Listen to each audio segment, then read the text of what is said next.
बिस्मिल्लाहिर्रहमानिर्रहीम अस्सलाम वालेकुम। Welcome back to my channel. आज आपके साथ बहुत ही खूबसूरत सा और ट्रेंडी काफ़ी फेमस डिज़ाइनर आउटफिट का डिज़ाइन मैं शेयर करूंगी और बहुत आसान तरीके से हम इसे रेडी करेंगे। तो सबसे पहले हम डिज़ाइन बनाने के लिए एक पैटर्न ड्रा कर लेंगे। उसके लिए मैंने ये हार्ड पेपर लिया है और इस तरह से हार्ड पेपर के सेंटर में मैंने 3 बाय 3 में पहले मार्किंग किया और इसी तरह से मैं लाइन ड्रा कर लूँगी। ठीक है, पैटर्न पहले रेडी करने का ये मकसद होता है जो हमारा डिज़ाइन है वो बराबर बने, एक्यूरेट बने। ठीक है, और इससे टाइम भी बच जाता है। ठीक है, अगर हम एक-एक त्रिकोण को इस तरह से ड्रा करना शुरू करेंगे तो बहुत ही टाइम टाइम लग जाएगा इसके ऊपर ही। तो इस तरह से मैंने इस जो पैटर्न है उसे मैंने ड्रा कर लिया है और फिर इसी तरह से हम इसे कटिंग करें कि जो आउटलाइन है उसी के अकॉर्डिंग तो कटिंग कर लेंगे और सेंटर से भी इसी तरह से मैंने कटिंग कर लूँगी। और जो ये डिज़ाइन है ना वो मैं आपको 2 तरीकों के साथ बनाना बताऊँगी। ठीक है, जो भी आपको ईज़ी लगे वो आसानी के साथ आप बना सकते हैं। तो इस तरह से मैंने इसे कटिंग कर ली। कटिंग करने के बाद जो बचा हुआ बुकरम है उसके ऊपर मैं इस तरह से एक ही दफ़ा से इन त्रिकोण को पेस्ट कर लूँगी। देखिए ये टाइम सेविंग हो जाएगा, इसलिए मैं एक ही दफ़ा से इन त्रिकोण को इन बुकरम के ऊपर पेस्ट कर लूँगी। और ठीक है, बाहर से कटिंग करने के बाद इस तरह से अंदर वाली साइड से भी मैं जो बॉक्स है, ठीक है, अंदर वाली जो त्रिकोण है उसे भी इसी तरह से मैं कटिंग कर लूँगी। तो इस तरह से कटिंग करने के बाद अब ये मेरे पास फैब्रिक है डिज़ाइन बनाने के लिए। जो मैंने फैब्रिक लिया है वो मैंने सिल्क का फैब्रिक लिया है। वो इसलिए लिया है, जो सिल्क का फैब्रिक है वो आफ्टर वॉशिंग ख़राब नहीं होता। ठीक है, प्रेस किए बगैर भी वैसे ही रहेगा। ठीक है, इस तरह से अब इन फैब्रिक की बैक साइड में मैंने इन त्रिकोण को पेस्ट कर लिया और इनके ऊपर मैंने ज़ीरो बुकरम भी पेस्ट की है। अगर आपके पास हो तो लगा लें, वरना उसके बगैर भी ये डिज़ाइन बन जाएगा। तो मैंने इसके लिए सिल्क का फैब्रिक लिया है, तो आप कोई भी फैब्रिक ले सकते हैं, लॉन, कॉटन, कोई भी एनीवन। ठीक है, किसी कोई भी फैब्रिक से आप ये डिज़ाइन बना सकते हैं। तो इस तरह से मैंने थोड़ा-सा फैब्रिक बाहर वाली साइड पे छोड़ते हुए त्रिकोण को कटिंग कर लिया। अब ये मेरे पास स्टार्च है जिसे हम कलफ कहते हैं।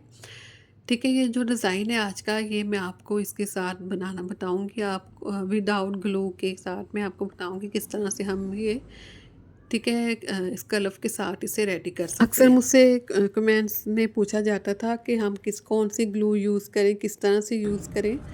तो ये बहुत ही अच्छा तरीका है कि बहुत ही कम बजट में आप ये डिज़ाइन बना सकते हैं। ठीक है, अब जो मैंने स्टार्च रेडी की थी, जो बाइबल साइड पे मैंने फैब्रिक छोड़ा था, उस फैब्रिक के ऊपर लगा के इस तरह से मैं इसे प्रेस करती जाऊँगी। ठीक है, प्रेस के बगैर ये पेस्ट नहीं होगा फैब्रिक, तो इसे साथ-साथ प्रेस करना भी ज़रूरी है। तो बाहर से जो फैब्रिक था इसे मैंने पेस्ट कर लिया। आपके सेंटर का जो फैब्रिक इसे मैं 4 त्रिकोण में मैं कटिंग कर लूँगी। इसे भी इसी तरह से मैं इस फैब्रिक को भी पेस्ट कर लूँगी। ठीक है, बहुत ही कम बजट में इसे मैंने रेडी की है। तो इस तरह से इसे मैंने पेस्ट कर लिया सारे फैब्रिक को। आप देख सकते हैं कितना नीट क्लीन ये रेडी हुआ है।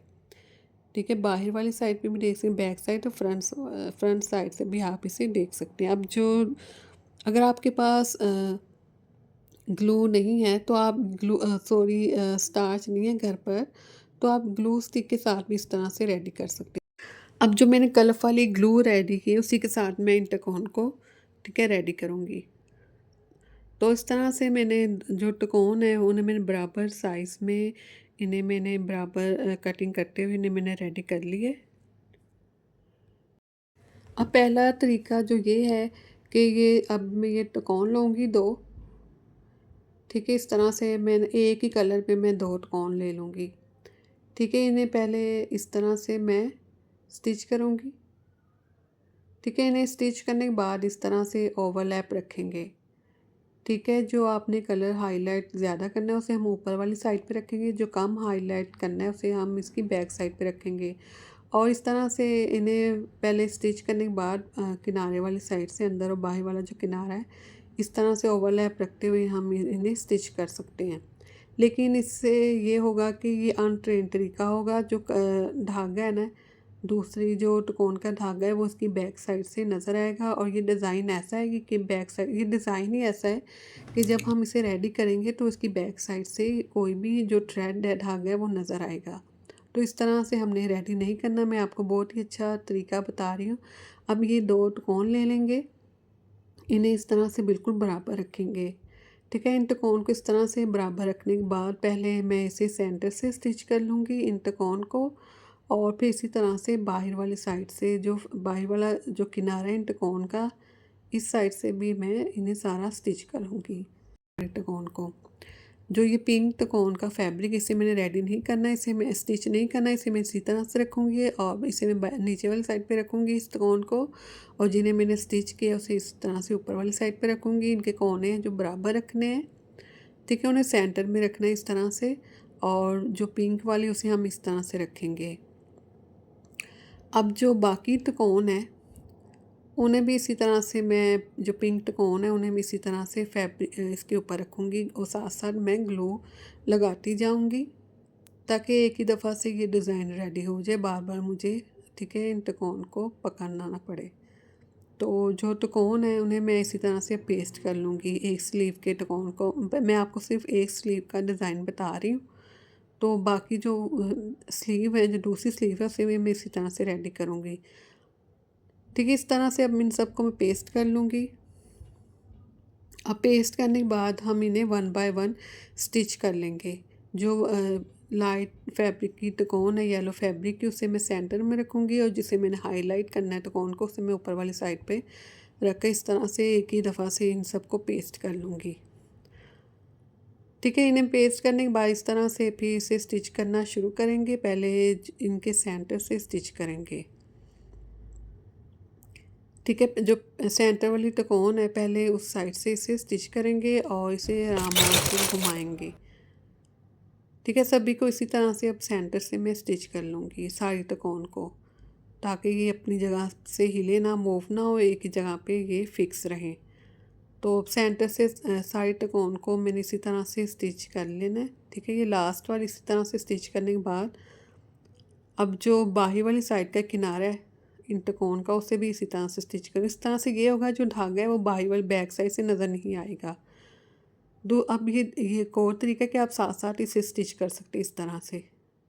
ठीक है, सेंटर में पहले ये पिंक वाली त्रिकोण रखें, बाहर वाली त्रिकोण को इसी तरह से रखें, इनके कोने बराबर रखें, पहले उन्हें स्टिच कर लें, फिर दोबारा से पिंक त्रिकोण लें, इस तरह से सेंटर में येलो वाली त्रिकोण को रखें, इस तरह से स्टिच करें। 1 बाय 1 आप इस तरह से भी स्टिच कर सकते हैं। अगर आप ग्लू नहीं लगाना चाहते, अगर आपके पास ग्लू नहीं है, नहीं आप यूज़ करना चाहते, तो 1 बाय 1 आप इस तरह से भी स्टिच कर सकते हैं। मैंने आपको 3 तरीक़ों से बता दिए।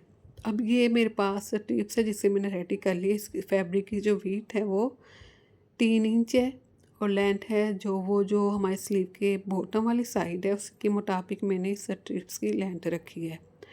इन इस स्ट्रिप्स के किनारों को फोल्ड कर लेना है अच्छे से प्रेस करते हुए, और जो जब रेडी करने के बाद इसकी जो विड्थ होगी इस स्ट्रिप्स की वो 1 इंच होगी, क्योंकि इसके अंदर जो मैंने बुकरम लगाया वो 1 इंच का है।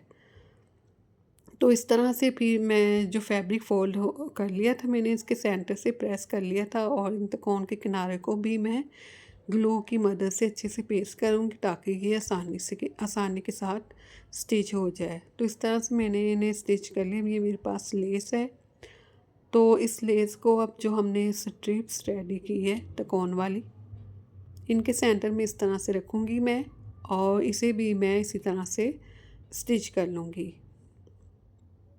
ठीक है, स्टिच करने के बाद ये स्लीव का फैब्रिक है, ये बॉटम वाली साइड है। ठीक है, स्लीव की बॉटम वाली साइड है, इस साइड पे मैं इस तरह से त्रिकोण को रखूँगी, त्रिकोण की बैक साइड रखनी इस तरह से। ठीक है, और इसे बिल्कुल इस रखने के बाद बिल्कुल सीधा स्टिच कर लेना है कॉर्नर के साथ साथ। कोने जो है ना इनके कॉर्नर बिल्कुल ऐसे स्टिच करना है पहले। इसके बाद जो बाहर वाली साइड पे फैब्रिक छोड़ा है, ठीक है, इसे फोल्ड करते हुए दोबारा से स्टिच कर लेंगे ताकि ये मजबूती के साथ स्टिच हो जाए, और हम जब इसे वॉश करें तो ये ख़राब ना हो। अब हम टसल रेडी करेंगे। जो दामन वाली साइड पे, नीचे वाले साइड पे जो हैंग है उन्हें हम रेडी कर लेंगे, उन्हें हम इस तरह से रेडी करेंगे। ठीक है, जो पिंक वाला है उसे मैं सेंटर में रखूँगी। ठीक है, सेंटर में रखूँगी, और उनके कोने हैं वो बराबर रखने। इसे मैं ग्लू नहीं लगा रही, ग्लू के बगैर ही मैं इसे स्टिच कर रही हूँ। ठीक है, इस तरह से पहले मैं इसे सेंटर से स्टिच करूँगी बराबर, ताकि जो इसके सेंटर में त्रिकोण है ना पिंक वाली वो स्टिच हो जाए इसके साथ ही, और ये इसका ये फ़ायदा होगा, जो धागा है वो बैक साइड से नज़र नहीं आएगा। ठीक है, इस तरह से अब मैंने इन्हें पहले सेंटर से स्टिच करना, फिर बाहर वाली साइड से इसी तरह से मैं इस कोन को स्टिच कर लूँगी। तो ये त्रिकोण यहाँ तक स्टिच करने के बाद अब इस तरह से ये पिंक वाली त्रिकोण को रखूँगी और इसी तरह से मैं इसे भी पहले सेंटर से स्टिच करूँगी, फिर बाहर वाली साइड से किनारे के साथ साथ इसे इस तरह से मैं स्टिच करूँगी। बाकी जो टसल है उन्हें इसी तरह से रेडी करना है। ठीक है, यहाँ तक ये रेडी हो चुका है। और रेडी करने के बाद अब ये मेरे पास पर्ल्स हैं, ये मैंने 2 कलर्स में लिए हैं। पहले मैंने एक कलर्स के बता रही जो स्लीव के ऊपर। अब ये जो त्रिकोण है सेंटर्स की, इनमें स्पेस है, तो इस तरह से मैंने बिल्कुल ज़ीरो साइज़ के पर्ल्स लिए हैं और इन्हें मैं इस तरह से इनके सेंटर में टाँके नहीं सिर्फ लगा रही, मैं छोटे छोटे से पर्ल्स भी लगा रही ताकि ये डिज़ाइन खूबसूरत लगे, ज़्यादा प्यारा लगे। तो इस तरह से मैं इन पर्ल्स को इनके सेंटर के त्रिकोण को मिलाते हुए दोनों त्रिकोण को इस तरह से इनके सेंटर में पर्ल्स लगाते स्टिच करूँगी। अब ये मेरे पास 2 कलर्स में हैं पर्ल्स। ठीक है, अब ये सुई लूँगी और इस तरह से पहले मैं छोटे वाले पर्स को इसके मैं इसके सेंटर में सुई में मैं इसे लोड करूँगी, फिर ये दूसरा जो है पर्स इसे भी सुई में लोड करूँगी। अब जो तसल के नीचे वाला हिस्सा है, जो कॉर्नर है, उसे मैं इस तरह से इसके इन पर्स को इसके कोने के साथ में स्टिच कर लूँगी। ठीक है, स्टिच करने के बाद अब ये मेरे पास शर्ट का दामन है और पहले मैं इसके कॉर्नर पे लगाऊंगी इस तरह से।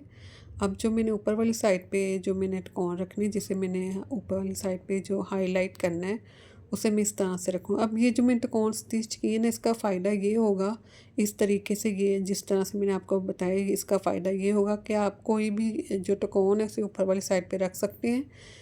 ठीक है, इसका धागा नज़र नहीं आएगा, बिल्कुल नीट एंड क्लीन बनेगी, क्योंकि जब हम इसे जब चलेंगे इसकी फ्रंट और बैक है जो त्रिकोण की वो नज़र आएगी।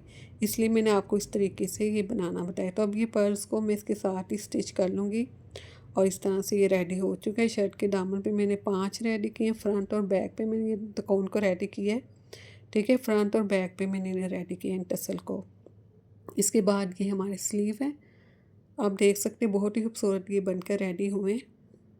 जहाँ भी अपना ख्याल रखें, दुआ में याद रखें। अल्लाह हाफिज़।